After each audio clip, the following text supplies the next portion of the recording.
네, 우리는 유한한 인간입니다라는 이런 책이 있습니다. 이 책을 보면 토드와 리즈라는 부부가 나오는데요.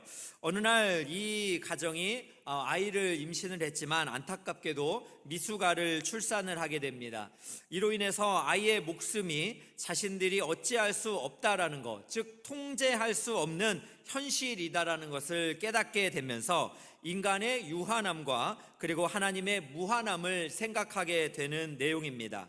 여러분, 저는 이 책을 이렇게 잘 살펴보면서 이 저자가 한계와 의존이라는 단어를 나름대로 정의를 좀 내려보았습니다. 한계를 뭐라고 정의를 했냐면 하나님이 뜻하신 인간다움이다라고 이 한계를 정의를 내렸습니다.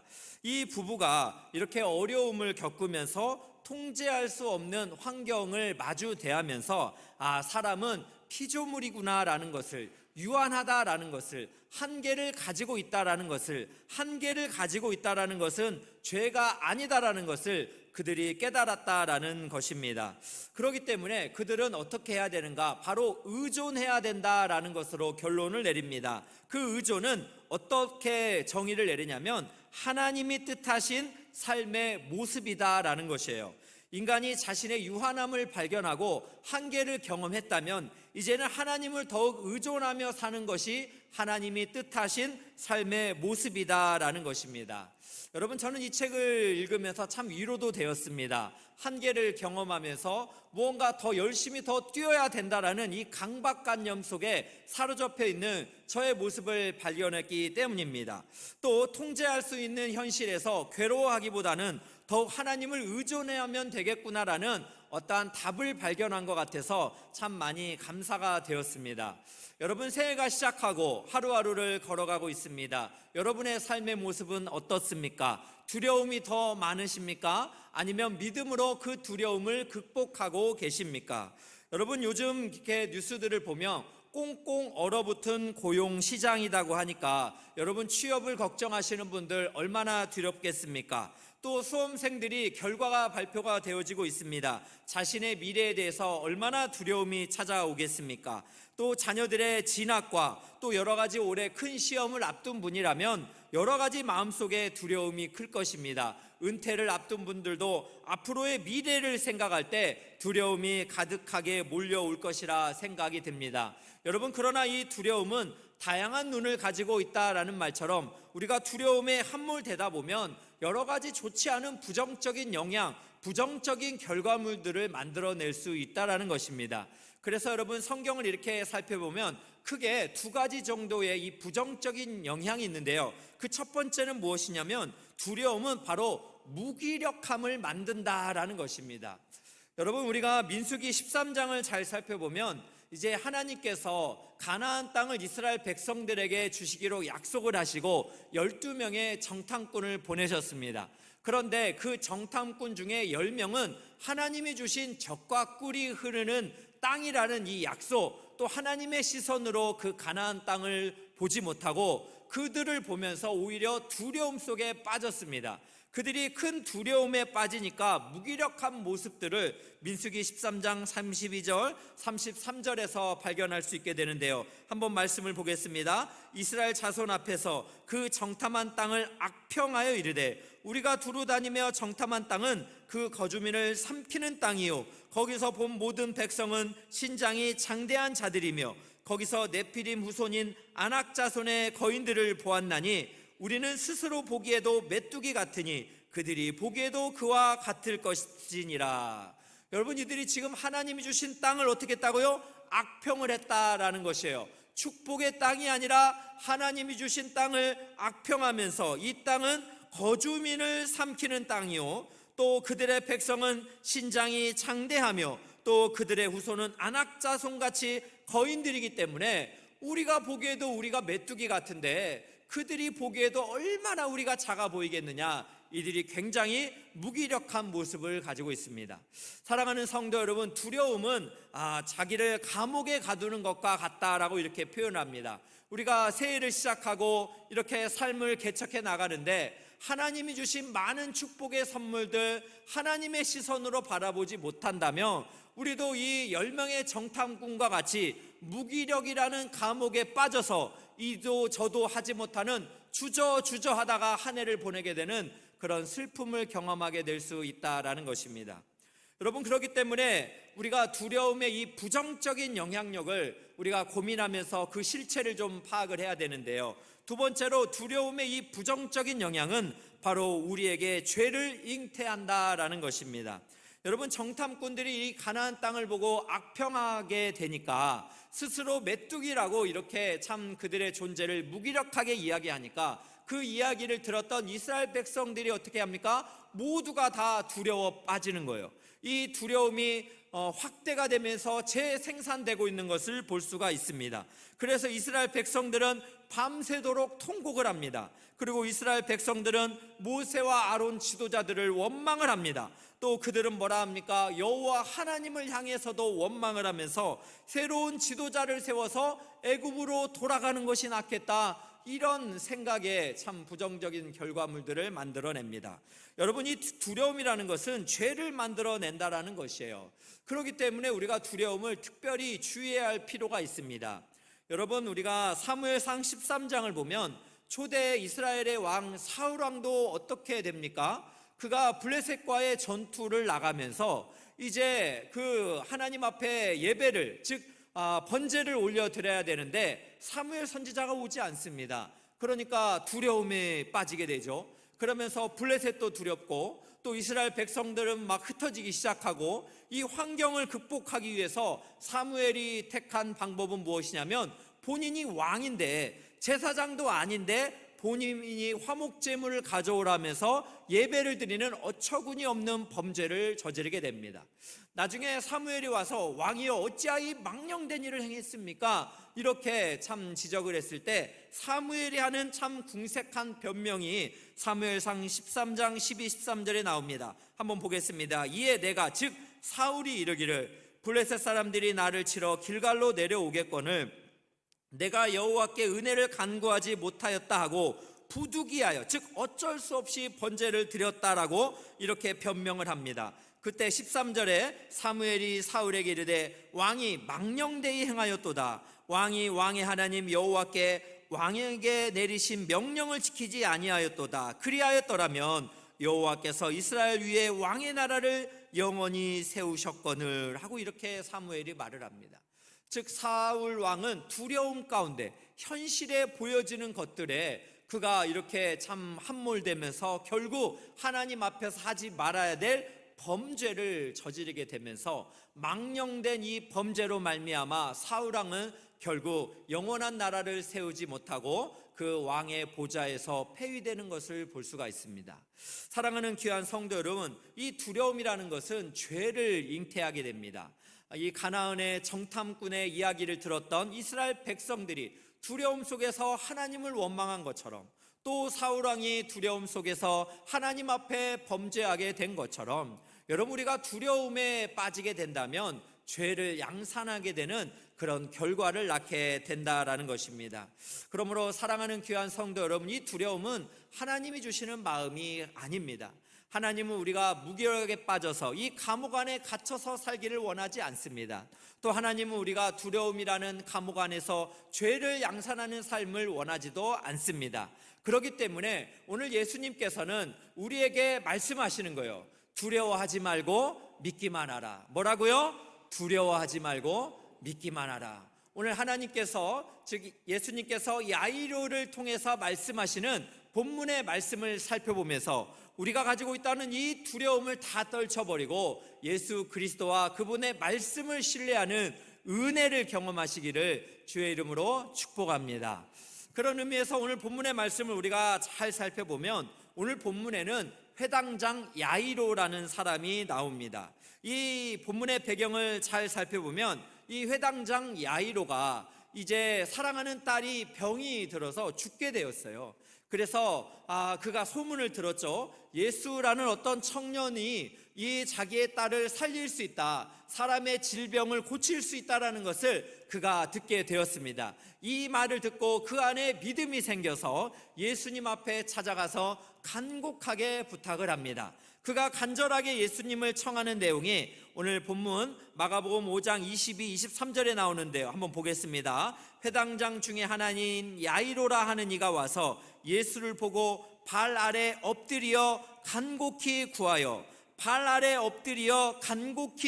이르되 내 어린 딸이 죽게 되었사오니 오셔서 그 위에 손을 얹으사 그로 구원을 받아 살게 하소서라고 이렇게 간청을 하고 있습니다. 여러분, 우리가 회당장이라는 직업이 어떤 직업인지 한번 우리가 생각을 해볼 수 있는데요.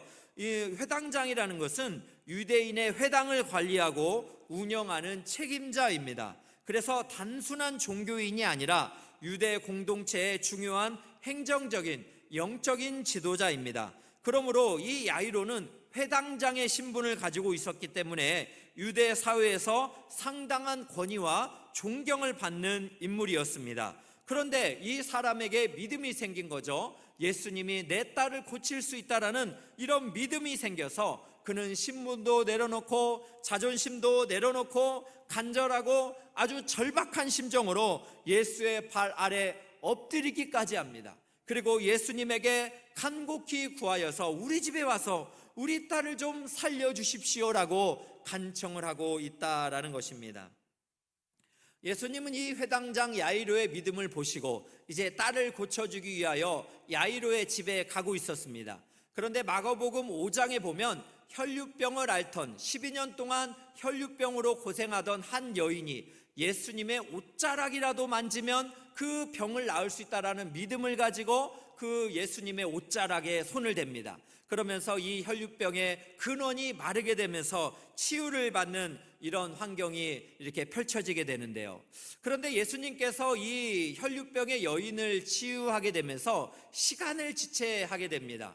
그러면서 두려움의 환경이 이제 야이로에게 더욱 가중되는 것을 살펴볼 수 있습니다.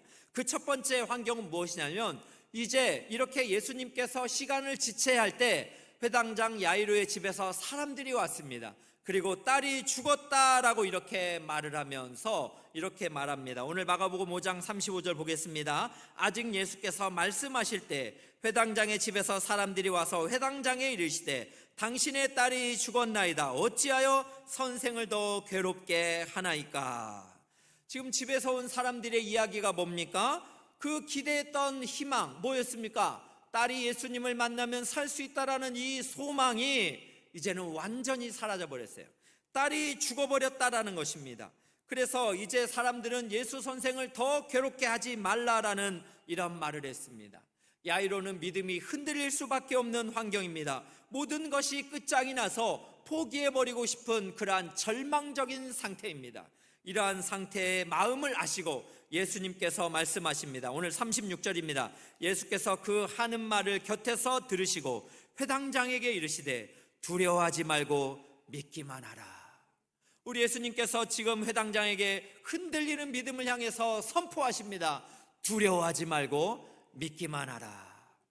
여러분, 이 말씀을 잘 우리가 주목을 해보면 이 36절 말씀에 예수님이 곁에서 들으시고라는 이 들으시고라는 이 헬라어 단어는 파라쿠오라는 단어입니다. 이 단어의 의미는 무엇이냐면 불순종하다, 즉 거부하다, 배척하다라는 의미를 가지고 있습니다. 그렇다면 예수님께서 무엇을 거부하고 배척하시는 겁니까? 그 야이로의 집에서 왔던 사람들의 말을 거부하면서 배척하시는 거예요. 그 사람들이 뭐라고 했습니까? 지금 딸이 죽었다라는 절망적인 말을 했습니다. 예수 선생을 더 괴롭게 하지 말라라는 이 말을 예수님이 거부하고 배척하시는 것입니다. 그러면서 예수님은 하시는 말이 뭡니까? 두려워하지 말고 믿기만 하라. 사랑하는 귀한 성도 여러분, 이렇게 참 예수님의 말씀과 세상의 말은 항상 대립되고 대조됩니다. 그렇기 때문에 우리는 무엇을 믿을까를 곰곰이 생각을 해야 되는 거예요. 사람들의 말, 사람들의 소문을 우리가 믿고 따라가는 신앙생활을 할 것인가? 아니면 예수님께서 하신 이 말씀을 믿고 신앙생활을 할 것인가? 회당장 야이로는 이 흔들리는 믿음 속에서 예수님의 그 말씀을 믿어야 되는, 즉 믿음의 대상이 예수님을 향해서 그렇게 온전하게 세워져야 되는 그러한 환경에 있었던 것입니다. 예수님께서는 회당장 야이로에게 어떤 믿음을 가지라는 거예요? 당신이 지금 눈앞에 봤던 12년 동안 혈류병에 걸렸던 이 여인이 예수님의 옷자락만 만짐으로 말미암으면서 그 혈류의 근원이 마른 이 놀라운 기적과 치유를 야이로 너도 흔들리지 말고 믿으라 라고 예수님이 말씀하고 있는 것입니다. 그런데 여러분, 이 두려움의 상황이 두 번째 가중되고 있는 것을 오늘 본문에서 볼 수가 있습니다. 이제 예수님께서 야이로와 함께 야이로의 집에 들어갔습니다. 집에 들어가자 더 심각한 현실을 마주 대할 수밖에 없습니다. 회당장의 집에 들어가니 많은 사람들이 울며 심히 통곡하고 있습니다. 오늘 본문을 보니까 12살의 딸 아이입니다. 12살 아이가, 이 초등학생 정도 되는 아이가 이렇게 참 질병으로 죽었으니 얼마나 그 가정뿐만 아니라 친척들, 이웃들이 슬픔 가운데 통곡을 비통하며 그렇게 부르짖고 있었겠습니까? 여러분, 이 현실을 마주 대하는 야이로의 믿음은 더 송두리째 뽑힐 만한 그런 환경입니다. 위협적인 환경이 이 야이로에게 찾아왔던 것입니다. 현실을 마주보면서 이 직면해야 되는 이 야이로, 그는 너무너무 힘이 들었을 것이라고 생각합니다. 그때 예수님께서 그렇게 선포를 하시는 내용이 39절에 나옵니다. 그들에게 이르시되 너희가 어찌하여 떠들며 우느냐? 이 아이가 죽은 것이 아니라 잔다. 이 아이가 죽은 것이 아니라 잔다. 예수님은 이 현재의 우울한 환경, 통곡의 환경을 완전히 새롭게 변화시키는 선포를 하시는 거예요. 이 아이가 죽은 것이 아니라 잔다라고 말씀합니다. 이러한 말씀을 들었을 때 사람들의 반응이 어떠했을까요? 오늘 말씀 40절을 보니까 그들이 비웃더라 라고 말씀하고 있습니다. 여러분, 그렇습니다. 세상의 사람들은 예수님의 그 능력과 또 예수님의 말씀을 비웃습니다. 그들은 눈에 보여지는 것을 전부로 믿기 때문에 예수님을 믿지 않습니다. 그렇기 때문에 예수님께서 이제는 어떻게 행하십니까? 말씀을 선포하시고 달리다굼 하시면서 그 소녀의 손을 잡으며 일으키십니다. 오늘 말씀 41절을 한번 보겠습니다. 그 아이의 손을 잡고 이르시되 달리다굼 하시니 번역하면 곧 내가 내게 말하노니 소녀야 일어나라 라고 예수님께서 말씀하셨습니다. 이 말씀의 선포 후에 어떤 일이 벌어집니까? 42절입니다. 소녀가 곧 일어나서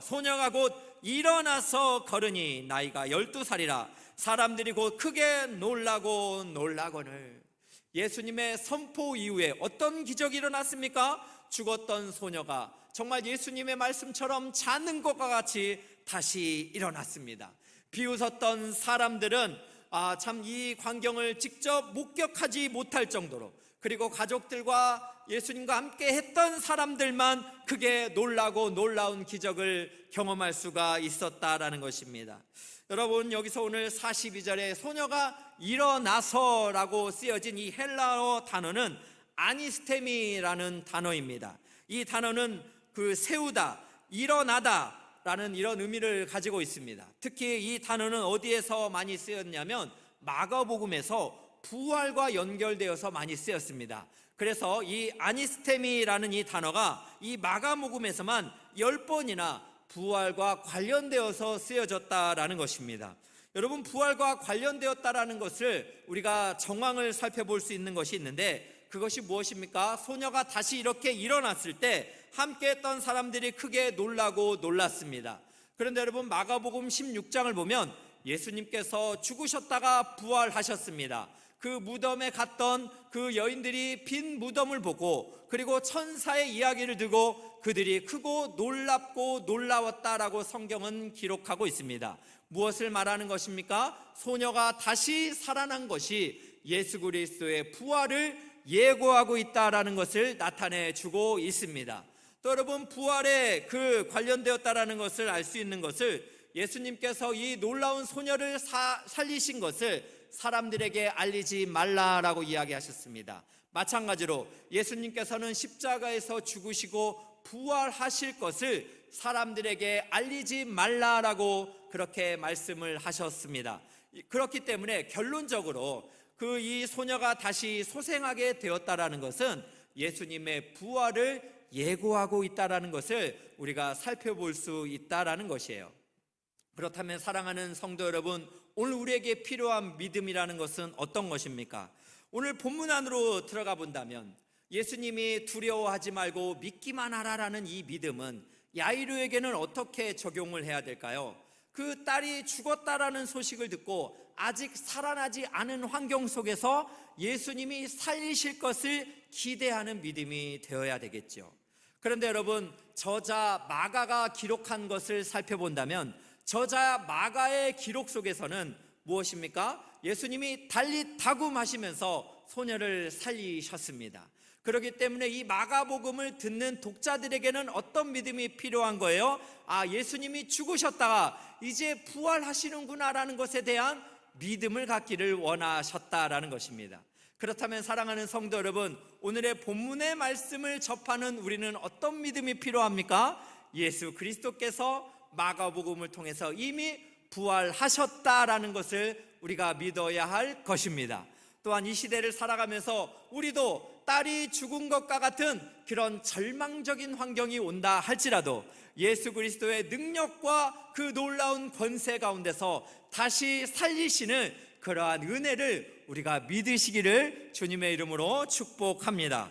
그래서 사랑하는 귀한 성도 여러분, 오늘 본문을 통해서 우리가 두 가지를 적용을 좀 해봤으면 좋겠습니다. 그 첫 번째는 무엇입니까? 하나님의 지혜를 우리가 신뢰해야 한다라는 것입니다.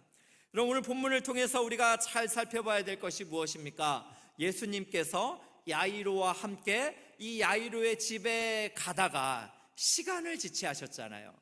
그런데 이 시간을 지체를 한 상황, 즉 혈류병의 여인의 병을 고쳐주면서 시간이 지연되면서 딸이 죽어버리는 이 절망적인 환경을 경험해야 되지 않습니까? 그러나 여러분, 우리가 이 시간마저도 예수 그리스도가 이 다스리시고 통치한다라는 것을 여러분 믿으시기를 축복합니다.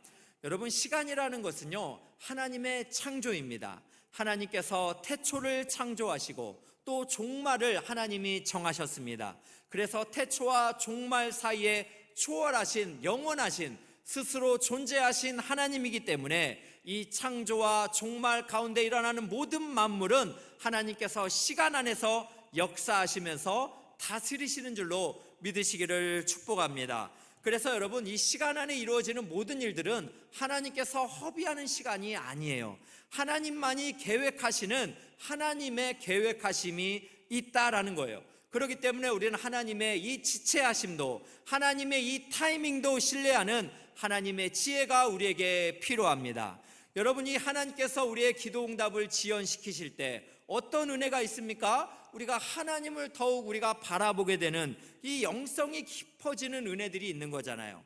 오늘 또 우리가 책으로 이야기한다면 여러분, 하나님의 지혜를 우리가 기다리는 이 시간 동안 우리가 하나님의 그 일상 가운데 우리의 한계를 경험하게 되고 우리의 한계를 경험하면서 내가 유한한 피조물이다라는 것을 경험하면서 더욱 하나님을 의존하는 신앙으로 더욱 하나님 앞에 성장되어지는 이 시간들이 우리에게 또 필요하지 않습니까? 또 여러분, 이 기다림의 시간 동안 우리가 누군가의 아픔을 또 이해할 수 있는 고통이 무엇인지를 경험을 하게 되고 하나님의 은혜의 큰 비밀을 깨닫게 되는 일들이 얼마나 많습니까? 그렇기 때문에 우리가 기다리는 것도 여러분 낭비가 아니한 거예요.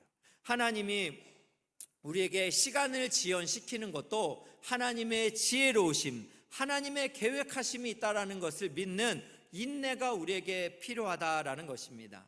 그런데 사랑하는 성도 여러분, 인내 참 우리 어렵습니다. 이전에 이동원 목사님께서 참 설교 가운데 이런 말씀을 하셨어요. 참 한국 사람들이 가장 힘들어하는 것이 바로 인내라고 이야기합니다. 특별히 성령의 열매 가운데 한국인들에게 제일 늦게 열매 맺혀지는 것이 바로 인내라고 합니다. 그래서 참 어떤 성도님은 기도할 때 이렇게 기도를 했대요. 하나님, 여러분 잘 들어보세요. 하나님, 인내를 주십시오. 그런데 당장 주시옵소서. 냉큼 허락하여 주시옵소서. 사투리로 하면 이럴 것 같아요. 인내를 주시는데 당장 주옵소서라고 이렇게 기도를 하는 거 보면 이 인내라는 것이 우리 한국 사람에게 얼마나 힘든 일인가라는 생각이 들 거예요. 여러분, 오늘 또 예배하는 성도님들 중에 정말 인내하면서 괴로운 분들이 있을 거예요. 목사님, 기다리는 거 너무너무 힘들어요. 또 어느 때까지 참으라고 말씀하시나요? 이렇게 말씀을 하실지도 모르는데, 여러분, 하나님의 인내에는 비밀이 있는 거예요. 여러분, 어느 통계 자료를 보니까요, 인간이 한 사물에 집중하는 평균 시간이 2000년도에는 12초였대요. 한 사물에 집중하는 시간이 2000년도에는 12초였는데 15년도에는 8초로 줄었다고 합니다. 여러분, 그만큼 인간이 한 사물에 집중하는 시간이 12초에서 8초로 줄었다니까 집중하기 어려운 거예요. 그러니까 여러분, 요즘 쇼컷 영상을 좋아하는 것도 우리가 이제 긴 거 좀 힘들어하는 그런 시대를 살고 있습니다. 그러나 여러분, 하나님의 지혜를 신뢰하시기를 축복합니다. 성경을 살펴보면요, 아브라함이 아들 이삭을 낳기까지는 76세 부름을 받아서 100세가 될 때까지 기다려야 했습니다. 여러분, 요셉이 야곱의 아들에서 노예로 팔려가서 얼마나 많은 시간을 기다려야 했나요? 추정하기를 13년에서 20년 정도를 기다려야 했다라고 이렇게 추정을 합니다. 또 여러분, 모세는 하나님의 그 삶의 목적을 되살려 주실까지 40년 동안을 광야에서 기다려야 했습니다.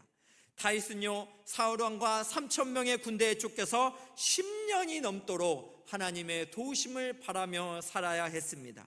여러분, 세례 요한과 예수님은 사역을 위한 하나님의 때가 올 때까지 거의 30년 동안을 기다려야 했습니다. 그렇기 때문에 여러분, 앤드류 머레이라는 사람은 이렇게 말했습니다. 하나님을 기다릴 때 가장 필요한 것 중 하나는, 기다림 속에서 복을 받는 가장 깊은 비밀 중에 하나는 기다림이 헛되지 않다는 조용한 확신, 하나님이 듣고 도우실 것이라고 믿는 용기다라고 이렇게 말을 했어요. 사랑하는 귀한 성도 여러분, 기다림 속에서 우리가 복을 받는 가장 깊은 비밀 중에 하나가 뭐라고요? 기다림이 헛되지 않는다는 조용한 확신입니다. 또 하나님이 듣고 도우실 것이라고 믿는 용기가 우리에게 필요하다라는 것입니다. 사랑하는 귀한 성도 여러분, 하나님의 지혜를 신뢰하시기를 축복합니다. 최고의 시간에, 최고의 순간에 최고의 것을 주시는 하나님이 우리의 하나님이라는 것을 믿고 믿음으로 나아가시기를 주의 이름으로 축복합니다. 두 번째로 여러분, 우리가 무엇을 적용해야 됩니까? 하나님의 능력을 신뢰하시기를 축복합니다. 본문에서 야이로의 딸이 죽었을 때, 이 절망이라는 죽음의 그림자가 엄습해 왔을 때 그들에게 필요한 것은 예수 그리스도를 향한 믿음이었습니다. 두려워하는 것이 아니라 예수 그리스도의 말씀이었습니다. 예수님께서는 죽은 것이 아니라 잔다라고 말씀하셨습니다. 사람들은 이 이야기를 듣고 비웃었습니다. 그런데 예수님의 능력은 비웃음을, 지금 그 본문에서 이 딸을 살리면서 비웃음을 웃음으로 바꾸어 주셨습니다. 통곡을 기쁨으로 바꾸어 주셨습니다. 애통을 환희로 바꾸어 주셨습니다. 예수님은 모든 것에 불가능이 없는 능력의 하나님이라는 것을 여러분 믿으시기를 축복합니다. 그렇기 때문에 하나님의 말씀을 들을 때마다 우리가 아멘으로 반응을 해야 되는 거예요. 여러분은 세상에서 무엇을 믿고 사십니까? 사람들의 말입니까? 죽음이라는 주어진 현실의 벽입니까? 한계라는 자신의 연약함입니까? 여러분, 그때마다 하나님의 능력을 신뢰하시기를 주의 이름으로 축복합니다. 성경을 살펴보면요, 여러분, 창세기를 보면 이제 천사가 나타나서 아브라함에게 이런 말을 해요. 내년이 되면 사라에게 아들이 있을 것이다. 그런데 이 이야기를 들었을 때 사라가 믿을 수가 없어요. 이미 노쇠하였고 생리가 끊어진 환경인데 무슨 아들이 생길 수 있나? 그래서 사라가 웃었습니다. 이것을 들었습니다. 그래서 사라가 왜 웃냐라고 말하면서 그 천사가 이렇게 말합니다. 창세기 18장 14절 15절에 대한 보겠습니다. 여호와께 능하지 못한 일이 있겠느냐. 사랑하는 성도 여러분, 여러분에게 오늘 하신 말씀입니다. 여호와께 능하지 못한 일이 있겠느냐. 기한이 이를 때 내가 내게로 돌아오리니 사라에게 아들이 있으리라. 사라가 두려워서 부인하여 이르되 내가 웃지 아니하였나이다. 이르시되 아니라 내가 웃었느니라. 여러분, 하나님은 우리 사람의 마음의 중심을 보시는 분입니다. 하나님의 말씀을 우리가 읽으면서 또 하나님의 이 선포를 들으면서 우리가 웃는다면 하나님이 여러분에게 말씀하실 겁니다. 사라처럼, 이 사람들처럼 왜 비웃고 있느냐. 비웃는 사람들은 예수님께서 이 딸을 살리는 기적을 결국 눈으로 보지 못하고 쫓겨났습니다. 여러분, 우리가 연약한 믿음을 가지고 있다면 하나님의 기적을 경험할 수가 없는 것입니다. 그렇기 때문에 새해를 시작하면서 우리의 믿음이 우리가 다시 회복되어지면 좋겠어요. 두려움을 심는 것이 아니라 예수 그리스도와 그분의 능력을 마음에 심는 여러분들이 되시기를 진심으로 축복합니다. 올 한 해를 맞이하면서 여러분, 수험생들이 있을 것입니다.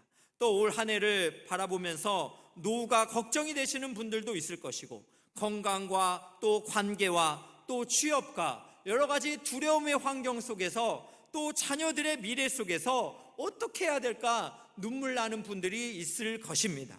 과거의 트라우마로부터 여러분 너무나 괴로워하시는 분들이 있을 것입니다. 그러나 오늘 예수 그리스도의 말씀을 믿으시기를 주님의 이름으로 축복합니다. 마틴 루터 킹 목사님은 그래서 이런 멋진 말을 했습니다. 우리는 유한한 실망을 받아들여야 하지만 무한한 희망을 잃지 말아야 합니다 라는 말을 했어요. 무슨 말입니까? 우리는 유한한 존재입니다. 그러므로 인간은 한계를 경험할 수밖에 없습니다. 그래서 우리가 통제할 수 없는 현실을 마주 대할 때마다 우리가 실망을 받아들일 수밖에 없습니다. 그러나 거기서 끝이 아니에요. 무한하신 하나님, 영원히 존재하시고 모든 일을 능히 행하시는 전능하신 하나님을 향해서 이 희망을 잃지 말아야 된다라고 분명히 우리에게 말씀하고 있습니다.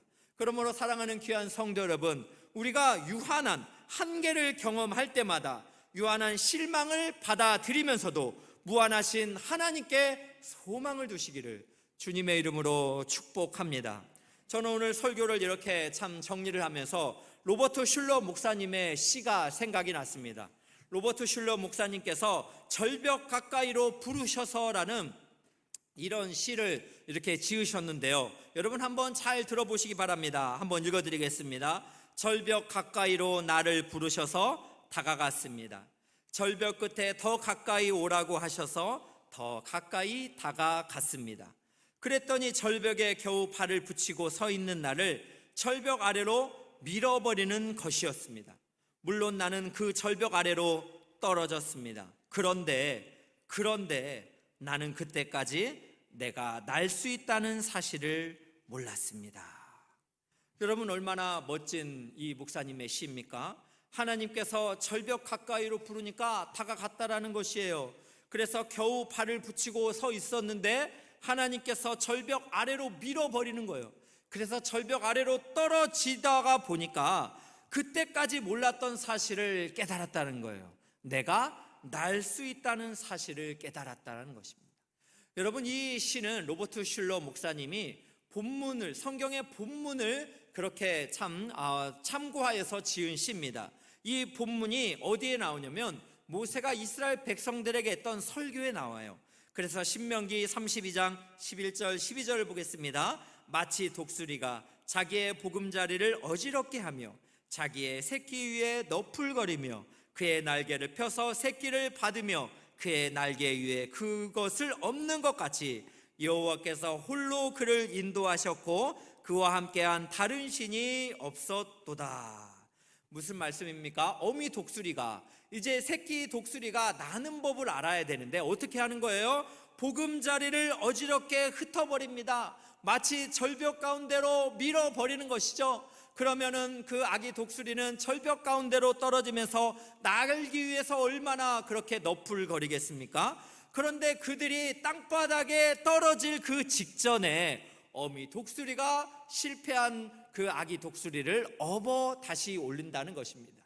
그리고 다시 떨어뜨리면서 결국에는 아기 독수리가 날 수 있다라는 것을 깨닫게 하신다라는 것이죠. 그렇기 때문에 여호와께서 이스라엘 백성들을 인도하셨고, 실패와 고난이라는 것, 또 절벽 끝까지 몰기도 하시고 절벽에서 때로는 우리를 떨어뜨릴 때도 있다라는 것이에요. 그러나 사랑하는 성도 여러분, 우리가 결코 절벽 바닥에 떨어져 죽지 않을 줄로 믿으시기를 축복합니다. 오히려 그 실패의 순간에 하나님께서 우리를 업으신다는 것, 우리의 인생길을 인도하신다라는 것을 여러분 발견하시기를 진심으로 축복합니다. 또한 떨어지는 그 순간에 내가 이전에 알지 못했던 하나님의 제3의 계획, 내가 날 수 있다라는 것을 하나님의 능력으로 하나님께서 나에게 독수리와 같은 날개를 주셨다라는 것을 여러분 발견하게 될 줄로 믿습니다. 결론을 맺겠습니다. 여러분, 지난 한 해를 살아오면서 얼마나 많은 한계를 경험하셨습니까? 저도 교회를 개척하고 또 가정을 섬기면서 제 한계를 경험하면서 얼마나 마음이 아프고 또 힘든 시간들을 보냈는지 모릅니다. 그러나 그것이 오늘 이 책의 저자의 말처럼 인간은 유한하고 한계를 경험하는 것은 죄가 아니라 오히려 그것이 인간다움이라는 것입니다. 그렇기 때문에 자기를 너무 괴롭게 하지 마세요. 여러분의 오히려 한계를 인정하시기를 바랍니다.